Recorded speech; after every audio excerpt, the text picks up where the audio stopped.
Continue with coagulation and kinin pathway. So first we need to see kinin pathway. It's a link between the coagulation system and inflammation.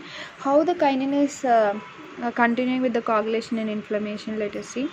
And also we are going to see the coagulation pathway here before we are seeing the hemostasis, primary hemostasis, right? So PT and PTT are the two measures. PT measures the extrinsic and common pathway. It is reflecting the activity of factors 1, 2, 5, 7 and 10. So what is this PT? What is this extrinsic pathway? Now I will explain. So you can see this is the extrinsic pathway which is activated by tissue factor 7. Main factor is tissue factor 7, which determines the PT, or also called as INR. So this 7 factor is activated into 7A. I already said all the coagulation factors are serine proteases which are inactivated. So after they get activated by a tissue factor, here 7A. This 7A will be acting upon the 10 to activate into 10A, and this 10A is where it is actually a common path for both extrinsic and intrinsic pathway. This 10A will convert the prothrombin to thrombin, and this thrombin will convert the fibrinogen to fibrin monomers, and this fibrin monomers will lead to aggregation along with calcium, and factor 13 will come here and it will lead to fibrin stabilizing factor, and finally the fibrin mesh stabilizes and the platelet plug forms. So fibrin degradation. After this you know that the plug is formed. After the plug is formed, it should also dissolve. So it will dissolve into fibrin degradation products, also called D-dimer. Okay, so this is one pathway. This is a extrinsic pathway. So here we see PT and INR. Next we also have an intrinsic pathway which is starting from the 12. So collagen basement membrane, activated platelets. All this will lead to intrinsic pathway which is contact activation. So 12 into 12A. 12A will convert the 11 into 11A, 11 will convert the 9 into 9A. Next is 9A along with the 8A with von Willebrand factor, it will act on 10 to 10A. So again from 10A the same common pathway. So common pathway starts with 10. And one more thing is, here we need to see, I said already that kinin system is linking between coagulation and inflammation. So here you can see this is a prekallikrein. Prekallikrein is the one which converts HMWK to bradykinin, and this bradykinin will lead to increased vasodilation, increased permeability, increased pain. So bradykinin, you can see it's a kinin. So this is the one which is connecting the coagulation system with inflammation system in this step, that is from 12A to 11A. So this both are inactivated by C1 esterase inhibitor, and C1 esterase inhibitor kallikrein can inhibit this. Okay, so if there is prekallikrein deficiency, that will lead to increased PTT, because PTT is associated with intrinsic pathway, PT is associated with extrinsic pathway. Okay, and ACE inhibitors, C1 inhibitors can inhibit this bradykinin. If there is increased bradykinin, it will lead to angioedema. Regulatory anticoagulant proteins are protein C and protein S. Protein C and protein S are anticoagulants, so they will inhibit this pathway. There is they inhibit the formation of 5A and also 10A. Anticoagulants are heparin, low molecular weight heparin, direct thrombin inhibitors like agatroban, bivalirudin, and dabigatran. So there, as I said, they are direct thrombin inhibitors. You can see it is inhibiting directly thrombin. And next there is another pathway, that is plasminogen. Plasminogen, there are thrombolytics like adiplase, retiplase, streptokinase, tenecplase. So all this activate this TPA, convert the plasminogen to plasmin, and this plasmin will convert the fibrin to fibrin degradation products and also D-dimer. But there are antifibrinolytics like aminocaproic acid and tranexamic acid, which inhibit this plasminogen converting into plasmin, so that the fibrin mesh will be like that only, it will not degrade into fibrin degradation products. But thrombolytics, in the name itself you can see thrombolytics, it is breaking the clot. So these are the important points. As I discussed here, anticoagulants, low molecular weight anticoagulants like dalteparin, enoxaparin, heparin. Direct 10A inhibitors are apixaban. How to remember that? 10A XA will be present here, and fondaparinux. So hemophilia A is a deficiency of factor 8. Remember A8. Okay, hemophilia A 8. Next, hemophilia B, deficiency of factor 9. So in this diagram you can see, if there is no factor 8, what happens? There is no factor 8, then 10A will not activate. and the fibrin plug will not form.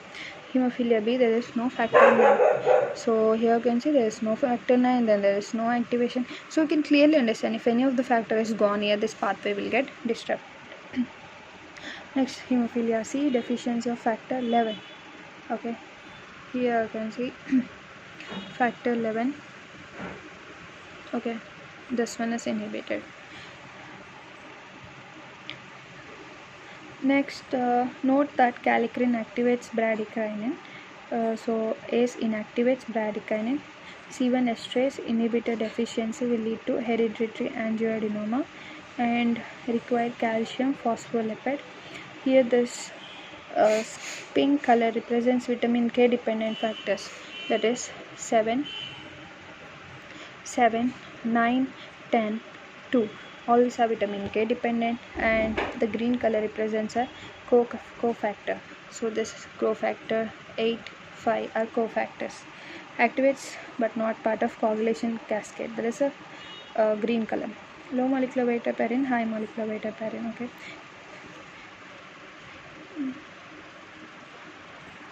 You can see a factor 12. Factor 12 is called Hageman factor, which is a basis for PTT, which activates with silica.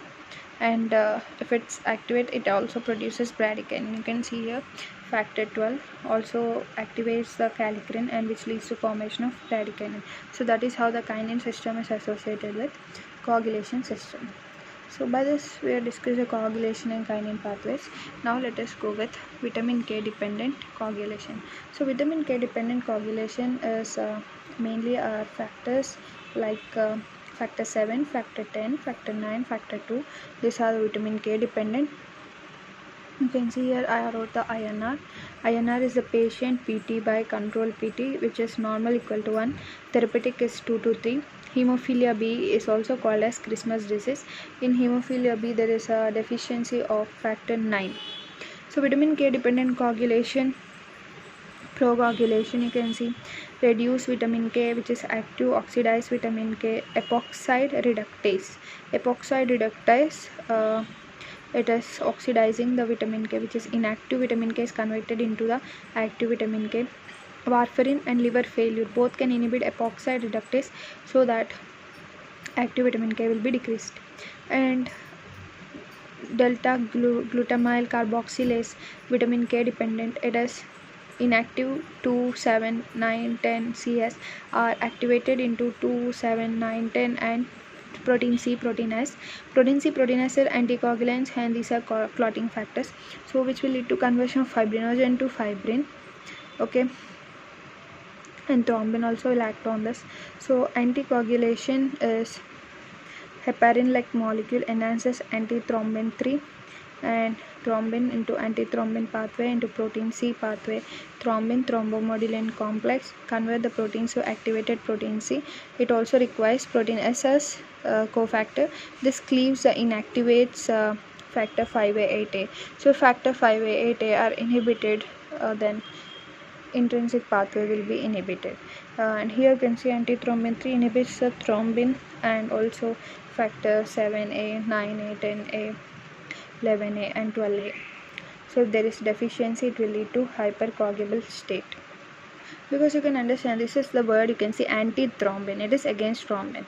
So if there is no antithrombin, then of course there will be hypercoagulable state, because there is no one to control the pathway. Right, heparin is also acting on it with antithrombin 3. This is thrombin. Thrombin also acts as converts the fibrinogen to fibrin. So sometimes if this if you give warfarin and if there is reduced vitamin K, then what we can do is we can administer the fresh frozen plasma if we want it to be back, or also we can give directly vitamin K. One more important point is factor 7 is having the shortest half-life, factor 2 is having the longest half-life. Let us continue with RBC morphology. So acanthocytes are also called spur cells. You can see these are spur cells. They are mainly associated in liver pathology and also A beta lipoproteinemia and vitamin E deficiency. Actually, you can see the projections of varying sizes are present here at irregular intervals. These are called acanthocytes, which are asymmetric. Next, echinocytes. These are Burr cells. These are also seen in liver disease, ESRD, and pyruvate kinase deficiency. They are smaller and you can see they are more uniform projections than acanthocytes. Echinocytes are even. So how to remember that? E for E. Okay. Next, coming to dacrocytes. These are the teardrop cells. You can see just like a teardrop. They are bone marrow infiltration. They are seen in bone marrow infiltration like myelofibrosis. Here the RBC sheds a tear because it's mechanically squeezed out of its home in bone marrow. So you can remember like that, because as the RBC is like, it is saying just go out of home. So if it is going out of home, it's crying because RBC's home is bone marrow. Okay. Next, schistocytes. These are helmet cells. You can see it is like a helmet, and it is causing it is in a microcytic you know Mahas, example DIC, TTP, HUS, HELP syndrome. Actually, I'll discuss all the syndromes later. So it is also seen in mechanical hemolysis, heart valve prosthetics. Here you can see fragmented RBCs. Next, you can see degma sites or bite cells. It is seen in G6PD deficiency due to removal of Haynes bodies by splenic macrophages. So they deg them out or bite them off. So actually it is because of removal of Haynes bodies by splenic macrophages. So spleen is eating them. So bite cells. Next, elliptocytes. You can see they are elliptical. This is because of hereditary elliptocytosis caused by mutations in genes encoding RBC membrane proteins. Example, spectrin. Next you can see spirocytes. Spirocytes are round. These are hereditary spirocytosis or due to autoimmune hemolytic anemia.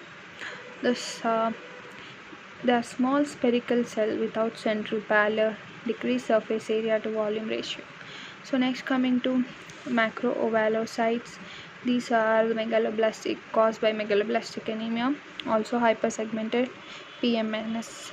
Next, target cell. You can see it's like a target in middle. It is due to HBC disease, asplenia, liver disease, thalassemia. Remember, halt as mnemonic and increase surface to volume ratio. Next, coming to sickle cells. You can see this as sickle cell anemia, and sickling occurs with low oxygen conditions, high altitude acidosis. Sickling is actually the blood cell is changing its shape because of low oxygen. You can see like this. Now let us check out RBC inclusions. So these are iron granules. Iron granules are seen in sideroblastic anemia, because of lead poisoning or myelodysplastic syndromes, chronic alcohol overuse. They are like perinuclear mitochondria with excess iron forming ring in ring sideroblast. You can see the ring structure, and it requires a Persian blue to be visualized. Next, Howell Jolly bodies is a functional hyposplenia like sickle cell disease, asplenia, and this is because of basophilic nuclear remnants, and there is no iron here. They're usually removed by splenic macrophages because they are like not to RBCs. Next, basophilic stippling. You can see the stippling dot dot. It is because of sideroblastic anemia and thalassemia, and here the basophilic ribosome precipitate, but again no iron. Next, coming to Peppenheimer bodies. It is also seen in sideroblastic anemia.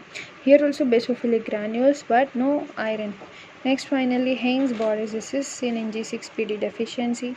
Here there is denatured and precipitated hemoglobin, but they contain iron, and the phagocytic removal of Haynes bodies or bite cells requires supravital stain, that is crystal violet, to be visualized. Okay, so it is removed by Haynes bodies or bite cells. Now let us start with anemias. Anemias are divided into microcytic anemia, normocytic anemia, and macrocytic. So how we are saying this size is according to the mean corpuscular volume. If this mean corpuscular volume is less than 80, then it is called microcytic. So in microcytic anemia, hemoglobin is affected. So as the hemoglobin is affected, then it is leading to decrease in size. So there is a defective globin chain, which you can see in thalassemia. So actually I remember, you can see the mnemonic tail. Tail is where you can remember for microcytic anemia. When hemoglobin is affected, then its size is affected. Why is size is affected? Because there is low hemoglobin, right? So when there is low hemoglobin, the size of the cell should decrease according to that hemoglobin. So if there is defective globin chain, which you see in thalassemia, and defective heme synthesis, which you see in anemia of chronic disease, in iron deficiency, in lead poisoning. Actually, in defective globin chinase, actually you know that porphyrin and heme together form uh, so actually porphyrin plus iron is equal to heme. Okay, so if this either porphyrin or iron is affected, then heme will be affected, right? So if heme is affected, hemoglobin is affected. Heme is, actually hemoglobin is heme plus globin. Okay, so if globin is affected, also hemoglobin will affect, right? So if globin is affected, the same again hemoglobin is affected. In defective heme synthesis, heme is not synthesized properly, anemia of chronic disease. Okay, and iron deficiency, if iron is deficiency, then heme is again hemoglobin problem. Lead poisoning is also leading to some disturbance either in this pathway, in all these things. So that is leading to this microcytic anemia. Next, coming to normocytic anemia, here the mean corpuscular volume will be between 80 to 100. Okay, so that is normocytic, is a normal value. So it is divided into non-hemolytic and hemolytic. Non-hemolytic means your blood vessel is not, RBC is not getting destroyed. So as RBC is not getting destroyed, there will be low reticulocyte index. You know, reticulocyte is a precursor. So if RBC is not getting destroyed, of course reticulocyte will be low, under protection, right? So here the causes, non-hemolytic causes are iron deficiency or anemia of chronic disease. You can see iron deficiency, anemia of chronic disease are also present in microcytic. Actually, primarily they are normocytic. Later they convert into microcytic. Okay, and aplastic anemia. Aplastic means completely no cell, any cell is forming, so it is normocytic. And chronic kidney disease, I will discuss all of this one by one. And next, coming to hemolytic is where the red blood cell is getting breakdown, so reticulocyte will increase, high reticulocyte, that is a hallmark for hemolytic. And even LDH will be increased because of breakdown of RBC. And also unconjugated bilirubin will get increased, and that will lead to increased gallstones, that is pigmented gallstones, because unconjugated bilirubin is increasing. And this hemolytic anemia is further divided into intrinsic and extrinsic. Intrinsic is membrane defects, like inside the blood vessel there may be hereditary spherocytosis because the membrane is defective here. And paroxysmal nocturnal hemoglobinuria, here also the membrane is defective. And enzyme deficiencies like G6PD and pyruvate kinase. Hemoglobinopathies are where there is abnormal hemoglobin. You can see that in sickle cell anemia and also HPC disease. Extrinsic causes are autoimmune, microangiopathic, macroangiopathic infections. Actually, this micro and macroangiopathic are mainly due to trauma. Okay, actually we'll discuss all these types of anemias in detail. Next, coming to macrocytic, you can see the mean corpuscular value is greater than 100, so it is macrocytic. It is divided into megaloblastic, non-megaloblastic.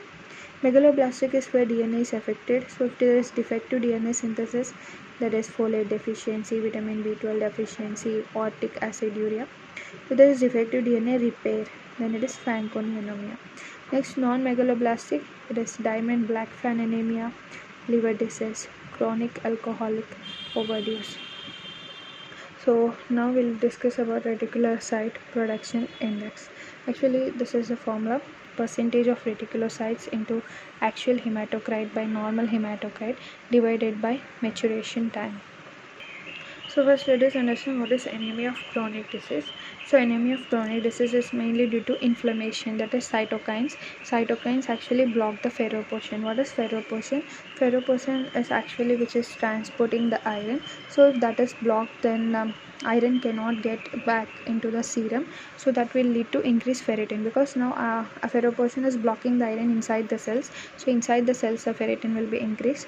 As the ferritin is increased, transferrin will be decreased. Transferrin is actually a molecule which transports the iron. As already lot of iron is in the cells, so transferrin will be decreased, and percent saturation will be normal, but the serum ferrum will be low. Why the serum ferrum is low? Because all the iron is now present inside the cells, but in the serum the iron is low. So treatment is underlying disease but not ferrum supplementation. Here we no need to give any iron, because already iron is more here. Only the problem is disease, which is inflammation, which is not allowing the ferroportion to transport. iron and blocking the iron inside the cells, right?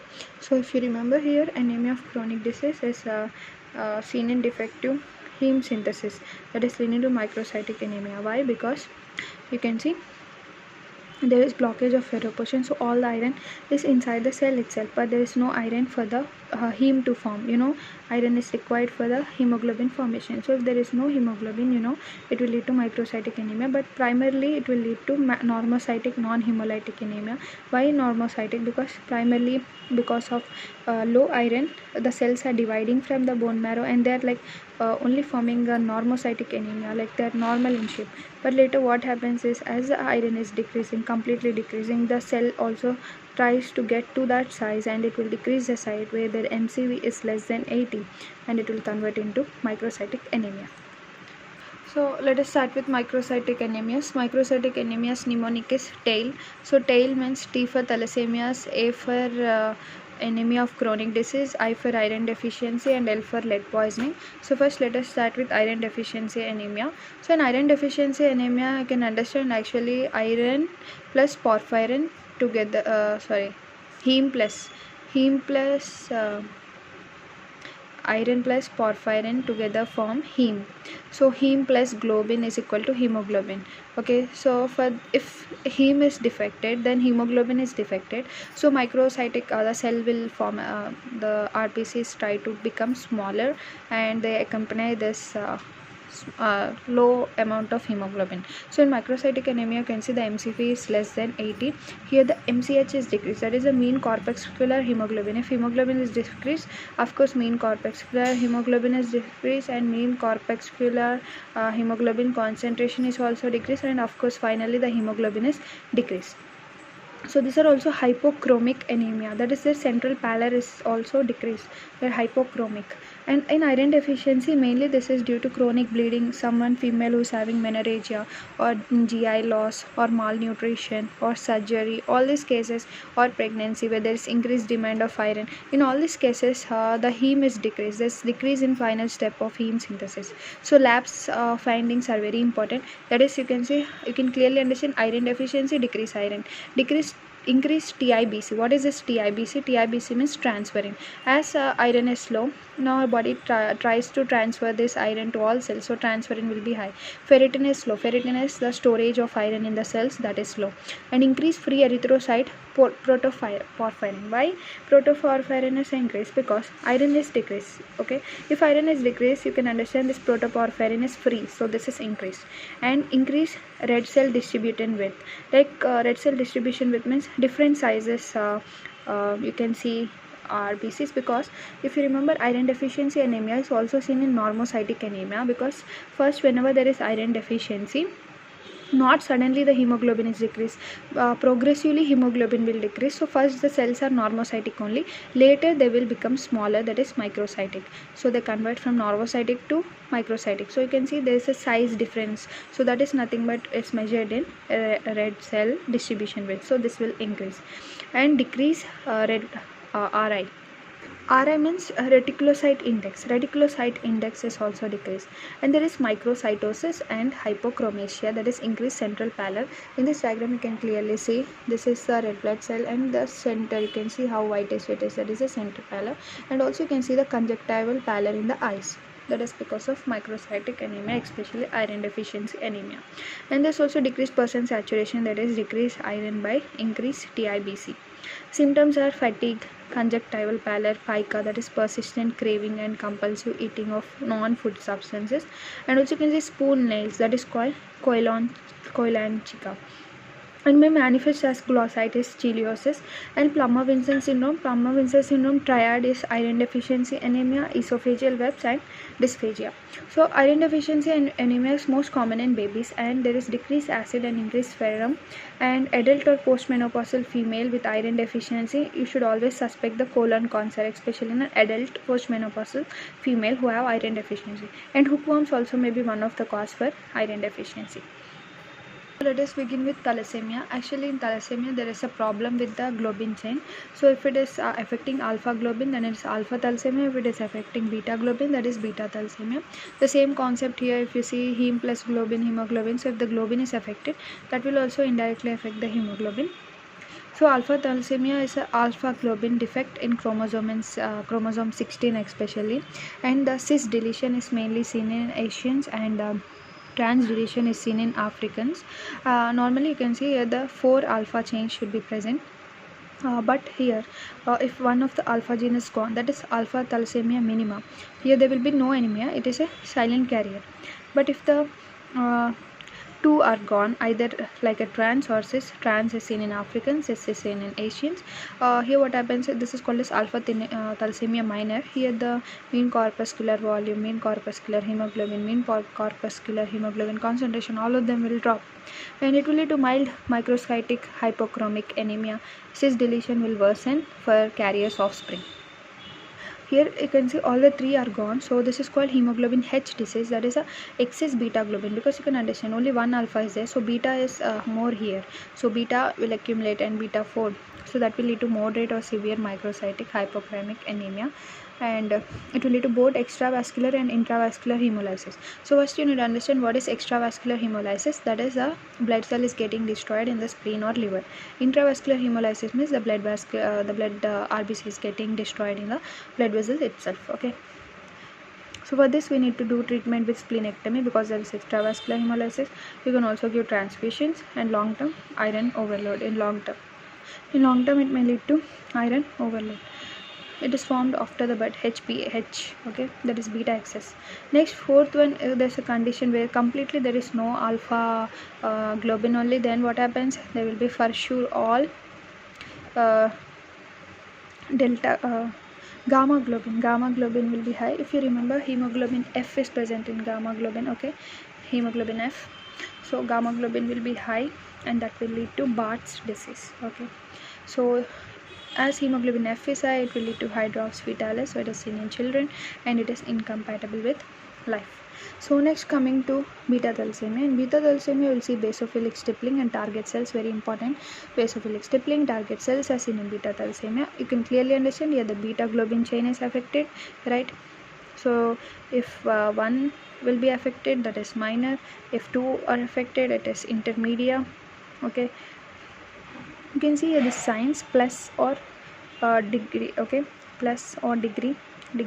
So here one is affected, mild microcytic anemia, increased HbA2. Means this one, alpha 2 delta 2, this is increased here. And here beta thalassemia intermediate, variable anemia ranging from mild asymptomatic to severe or transfusion dependent. Here you can see both are beta degree. Beta thalassemia major, this is called Cooley anemia, this is very important.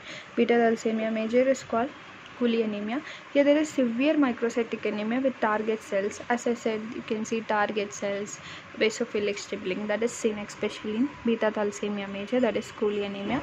It actually begins in the 1 year of life, and diagnosis can be done with electrophoresis. You can see there is decreased HbA, increased HbA2, and increased hemoglobin F. That is both the delta and gamma chains are increased, but the beta chain is decreased, because that is the problem in beta thalassemia, right? So treatment is blood transfusion. Long term risk, it may lead to iron overload. So here increase and anisopoikilocytosis, require blood transfusion, increased risk of secondary hematochromosis and marrow expansion, crew cut on skull X-ray. Why marrow expansion? Because there's severe microcytic anemia, so our bone marrow tries to produce more cells, more blood cells. So because of that, the marrow may undergo crew cut on skull X-ray, skeletal deformities. There is also extramedullary hematopoiesis, because the cells which are produced by bone marrow are not sufficient. So extramedullary hematopoiesis means from other sites like from spleen or liver, now the blood cells start to produce. That will lead to increased risk of parvovirus B19 induced aplastic crisis. So it will lead to aplastic crisis if the virus may affect the cells.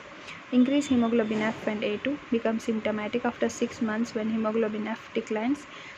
Hemoglobin F is protective here. Chronic hemolysis will lead to pigmented gallstones because of increase of unconjugated bilirubin.